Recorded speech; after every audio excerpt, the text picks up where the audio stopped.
আর যে ধন লাভ করেন সেটা কোথায় যায়? সেই শক্তি, সেই সামর্থ্যকে আবার ফিরে পাওয়ার জন্য। আর কিছু মানুষ জীবন এমন ভাবে যাপন করেন যেন তা কখনোই শেষ হবে না, কিন্তু শেষ তো সবারই হবে। আর যখনই শেষটা কাছে চলে আসে, তখন মানুষ এটা বুঝতে পারেন যে সে জীবনকে উপভোগ করেননি। তার কারণটা কি? লালসা। এই লালসা জন্ম দেয় লোভকে, আর এই লোভ জন্ম দেয় আপনারই বিনাশকে। সেই জন্য আজ আপনার কাছে যা কিছু আছে, যেমনটা আছে, তার সাথে জীবন যাপন করুন, পূর্ণরূপে যাপন করুন।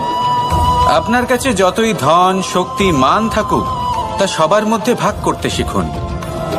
ভাগ করলে ভালোবাসা বাড়ে, আর এই ভালোবাসা দ্বারা জীবন আরো সুখময় হয়ে ওঠে। তাহলে আসুন আর আমার সাথে ভালোবেসে বলুন, রাধা রাধা।